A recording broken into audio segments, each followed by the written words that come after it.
Hello friends, आपको भी ये परेशानी हो रही है कि आप अपने ब्लाउज का गला है वो बोट नेक में बनाते हैं या फिर सूट का गला बोट नेक में बनाते हैं और उसमें देखो इस तरीके से झोल आता है। यहाँ पर भी झोल आता है और यहाँ पर भी झोल आता है। तो वो क्यों आता है, आज के वीडियो में मैं आपके लिए बिल्कुल डिटेल से समझाऊंगी। तो आपको वीडियो को पूरा जरूर देखना है जिससे आपकी समझ में सही तरीके से आ सके। तो फ्रेंड्स आइए वीडियो को शुरू करते हैं और सीख लेते हैं। आपको कटिंग करते समय किस चीज का ध्यान रखना है, किस चीज का नहीं रखना है, किस तरीके से आपको कटिंग करनी है जिससे आपकी परेशानी बिल्कुल खत्म हो जाए। तो फ्रेंड्स आइए पेपर पर कटिंग सीखते हैं। फ्रेंड्स आपको समझाने के लिए मैंने ये पेपर लिया है, इस पर मैं आपके लिए बोट नेक ब्लाउज की कटिंग करके दिखाऊंगी। तो देखो सबसे पहले आपको इस तरीके से अपने कपड़े को फोल्ड करना है जिससे आपके बैक और फ्रंट दोनों पार्ट एक साथ निकल जाएं। मैं आपके लिए सिर्फ और सिर्फ फ्रंट पार्ट की कटिंग बताऊंगी। तो सबसे पहले आपको नीचे की तरफ इसके मार्जिन का निशान लगाना है। तो देखो ये आपको पता ही होगा और मैं हर वीडियो में आपके लिए समझाती भी हूँ। और फ्रेंड्स अगर आपका ब्लाउज बगैर अस्तर वाला है तो आप उसमें यहाँ पर मार्जिन ले सकते हैं आधा इंच। तो यहाँ तक तो आपकी समझ में आ ही गया होगा। तो देखो मैं आपके लिए अस्तर वाले ब्लाउज के अकॉर्डिंग बता देती हूँ। यहाँ पे हम सबसे पहले आधा इंच का निशान लगाएंगे और इस निशान को सीधा करेंगे। ये हमारा नीचे का मार्जिन हो गया। और फिर आपको यहाँ पर निशान लगाना है ब्लाउज की लेंथ का, कि आप अपने ब्लाउज की लेंथ है वो कितनी रख रहे हैं। कंप्लीट लेंथ है उससे आपको आधा इंच ऊपर की साइड में एक्स्ट्रा निशान लगाना है, क्योंकि जैसे हम ब्लाउज की स्टिचिंग करते हैं तो आधा इंच हमारा ऊपर की साइड में सिलाई मार्जिन जाता है। तो उसके लिए आधा इंच आपको एक्स्ट्रा निशान लगाना होगा ऊपर की साइड में। जैसे ब्लाउज की कंप्लीट लेंथ है आपकी 13 इंच, तो आप यहाँ पर निशान लगाएंगे 13.5 इंच का। और इस निशान को भी आप इस तरीके से सीधा करेंगे। और फ्रेंड्स अब आते हैं मेन पॉइंट पर। तो फ्रेंड्स देखिए जैसे आप अपना गला है वो डीप बना रहे हैं, तो उसके लिए तो मैंने आपके लिए बताया था कि आपका साइज जो भी हो 32, 34, 36, 38, उसमें आप यहाँ पर शोल्डर का निशान 5.5 इंच का लगा सकते हैं। उससे आपका शोल्डर है वो परफेक्ट आएगा और ब्लाउज में कभी भी कोई कमी नहीं होगी। और अगर आप अपना गला है वो बैक वाला छोटा बना रहे हैं तो उसके लिए आपको शोल्डर के अकॉर्डिंग निशान लगाना। और बोट नेक में देखो जितना आपका फुल शोल्डर है, जैसे आपका शोल्डर है यहाँ पर 14 इंच, तो हमने यहाँ पर निशान लगा दिया 14 इंच का।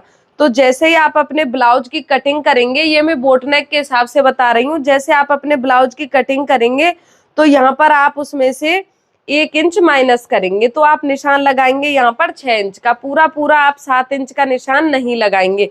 इसमें से आप फुल शोल्डर में से 1 इंच माइनस करेंगे और फिर यहाँ पर अपने गले की चौड़ाई का आप निशान लगाएंगे। यानी कि पहले आप फुल शोल्डर का निशान लगाएंगे और फिर आपको यहाँ से गले की चौड़ाई रखनी है कि गले की चौड़ाई आप कितनी रखेंगे। तो फ्रेंड्स जैसे आप अपना ब्लाउज बनाते हैं और 1 इंच माइनस करके आपने यहाँ पर शोल्डर का निशान लगाया है, फिर भी आपके गले में झोल आ रहा है तो आप आधा इंच और माइनस कर लें, उसके अकॉर्डिंग आप यहाँ पर निशान लगा दें। फिर आपके गले में कभी भी झोल नहीं आएगा। तो देखो आप बोट नेक में गले की चौड़ाई आप रख सकते हैं 3.5 इंच रख सकते हैं और आप 4 इंच भी रख सकते हैं। तो मैंने यहाँ पर निशान लगाया है 3.5 इंच का। इससे ज्यादा चौड़ाई आपको नहीं रखनी है, 4 इंच से ज्यादा चौड़ाई नहीं रखनी है, नहीं तो आपका गला है वो बहुत ज्यादा फैल जाएगा। और स्टिचिंग करने के बाद जैसे आप पहनकर चेक करेंगे तो उसकी जो गले की फिटिंग है वो प्रॉपर नहीं आएगी। और फिर देखो आप अपने गले की लेंथ यहाँ पर रख ले 5.5 इंच। बोट नेक में आपको गले की गहराई को ज्यादा नहीं बढ़ाना है, 5.5 लास्ट आपको 6 इंच तक रखना है। 6 इंच से आप ज्यादा रखेंगे तो उससे क्या है कि आपका गला है वो बहुत नीचा हो जाएगा। इस तरीके से आप यहाँ पर निशान लगाएं और इसमें आप गोलाई की शेप दें। तो फ्रेंड्स देखिए मैंने यहाँ पर गले की लेंथ रखी है 5.5 इंच। आप अपने हिसाब से रख सकते हैं, बट आपको ज्यादा लेंथ नहीं रखनी है। जैसे आप 6.5 इंच रख दें, 7 इंच रख दें, इससे क्या है कि ये यहाँ से हमारा गला है थोड़ा चौड़ा होता है, तो उस वजह से आपकी गले की चौड़ाई है, अगर आप 7 इंच लेंथ रखेंगे तो गले की चौड़ाई है वो बहुत ज्यादा बढ़ जाएगी। ये आपको ध्यान रखना है। तो फ्रेंड्स यहाँ पर मैंने समझाने के लिए आपको निशान लगा दिया है। आप अपने गले की लेंथ है 7 इंच रखेंगे तो इससे क्या है, देखो यहाँ से चौड़ाई है वो बहुत ज्यादा हो जाएगी, तो उससे आपका गला है वो बिल्कुल बेकार लगेगा और पहनने के बाद ब्लाउज का लुक है वो खराब हो जाएगा। तो आपको यही करना है। आपको गले की लेंथ है वो 5 या फिर 5.5 इंच रखनी है। फिटिंग तो अच्छी तभी आएगी तब आप गले की जो लेंथ है थोड़ी कम रखेंगे। और फिर आपको यहाँ पर निशान लगाना है इसके शोल्डर का। तो देखो शोल्डर का निशान आप यहाँ पर लगा सकते हैं 6 इंच का। और इस तरीके से आप तिरछी लाइन ड्रॉ करेंगे और इसमें आप आर्म होल की शेप देंगे। देखो साइज हम रख देते हैं यहाँ पर 36 इंच। ये 36 इंच में मैंने शोल्डर का निशान लगाया है यहाँ पर 6 इंच का। और ये हमने यहाँ पर फिटिंग का निशान लगा दिया, इसको हम सीधा करेंगे। और अगर आप अपना ब्लाउज है वो बेल्ट वाला बना रहे हैं तो यहाँ पर नीचे की साइड में आपको कम से कम 2 इंच एक्स्ट्रा रखना है। यह आपको ध्यान रखना है। आप अपना ब्लाउज है वो बेल्ट वाला बना रहे हैं तो नीचे की साइड में कम से कम आपको 2 इंच एक्स्ट्रा रखना है, तब जाके आपके ब्लाउज की फिटिंग है वो सही आएगी। और अगर आप अपना ब्लाउज है वो बगैर बेल्ट वाला बना रहे हैं तो आप 1 इंच 1.5 इंच या फिर आधा इंच नीचे की साइड में मार्जिन रख सकते हैं।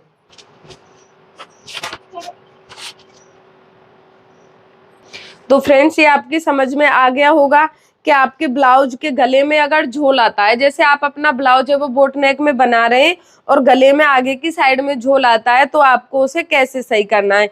जितना आप फुल शोल्डर रखते हैं, जैसे आप यहाँ पर निशान लगाते हैं फुल शोल्डर का, बॉडी से नाप लेते हैं तो आपका शोल्डर यहाँ पर कितना आया है, फिर से मैं आपके लिए समझा देती हूँ। जैसे बॉडी पर आपने नाप किया तो नाप आया यहाँ पर 14 इंच, तो आप 14 इंच में से 1 इंच माइनस करके यहाँ पर निशान लगाएंगे।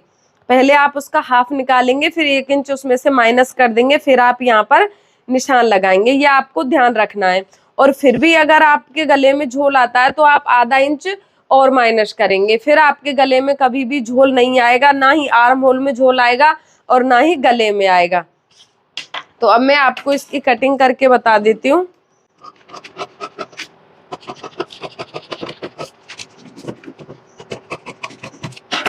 तो फ्रेंड्स ये देखिए, आर्म होल की शेप की कटिंग आपको इसी तरीके से करनी है, बिल्कुल गोलाई के साथ। इस तरीके से बिल्कुल सीधी सीधी कटिंग आपको नहीं करनी है। और देखो गले की कटिंग मैं आपके लिए करके बता देती हूँ किस तरीके से करनी है।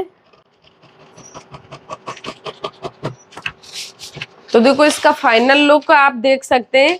देखो इसके गले की चौड़ाई भी ज्यादा नहीं है और ना ही इसकी गहराई ज्यादा है।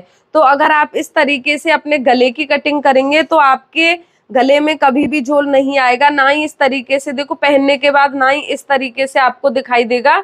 जैसे आप अपना गला है बड़ा कर देते हैं तो देखो आपका गला इस तरीके से हो जाता है, यानी कि यहाँ से उठा उठा दिखाई देता है, कभी यहाँ पर भी झोल आ जाता है। तो आपको इन छोटी छोटी चीजों को ध्यान रखना है जिससे आपका ब्लाउज हो, सूट हो, कोई भी चीज हो वो एकदम सही तरीके से बनकर कंप्लीट हो जाए। फिर आपको यहाँ पर टक्स पॉइंट का निशान लगाना है। इस तरीके से आप 4 इंच का निशान लगाएंगे और आप टेप को ऊपर की साइड में रखेंगे और आप निशान लगाएंगे यहाँ पर 10 इंच का। टक्स की गैप आप रखेंगे 2-2 इंच की। तो दोनों साइड में आपको 2-2 इंच का निशान लगाना है और इन निशानों को आपको इस तरीके से मिलाना है। देखो आर्म होल वाला निशान आपको इस तरीके से तिरछा मिलाना है, फिर आप साइड फिटिंग वाला निशान मिलाएंगे इस तरीके से और फिर आप अपना सेंटर वाला निशान मिलाएंगे इस तरीके से। तो फ्रेंड्स ये देखिए मेरे ब्लाउज की कटिंग कंप्लीट हो गई है। मैंने आपके लिए सिर्फ और सिर्फ फ्रंट पार्ट की कटिंग समझाई है। और देखो और भी मैं आपके लिए समझा देती हूँ। जैसे आप अपना ब्लाउज है वो कॉलर वाला बना रहे हैं तो उसके लिए आपको यहाँ पर फुल शोल्डर का नाप लेना होगा। जितना आपका फुल शोल्डर आता है उतने ही इंच का आपको निशान लगाना है। जैसे आपका शोल्डर आया यहाँ पर 15 इंच तो आपको निशान लगाना है सीधा सीधा 7.5 इंच का, यानी कि जैसे आप कटिंग करेंगे तो आप कितना निशान लगाएंगे 7.5 इंच का। और आप बोट नेक में 1 इंच माइनस करके रखेंगे और आप अपना गला डीप बना रहे हैं तो उसके लिए आपको यहाँ पर निशान लगाना है 5.5 इंच का। आपके ब्लाउज का जो भी साइज है आप शोल्डर का निशान सीधा सीधा 5.5 इंच का लगा सकते हैं, आपका ब्लाउज कभी भी खराब नहीं होगा। तो फ्रेंड्स मैंने आपके लिए बताया है, ये टिप्स आप एक बार फॉलो करके देखिए और मुझे कमेंट में बताएं कि आपका ब्लाउज किस तरीके से बनकर कंप्लीट हुआ है, सही भी बनाए या नहीं बनाए। तो फ्रेंड्स मुझे उम्मीद है मेरे इस वीडियो से आपके लिए कुछ हेल्प मिली होगी। अगर आपको मेरा वीडियो पसंद आया है तो आप वीडियो को लाइक शेयर जरूर करें और आप हमारे चैनल पर नए हैं तो चैनल को सब्सक्राइब जरूर कर लें, जिससे आप लोगों के लिए नेक्स्ट वीडियो का नोटिफिकेशन मिल सके। Thank you.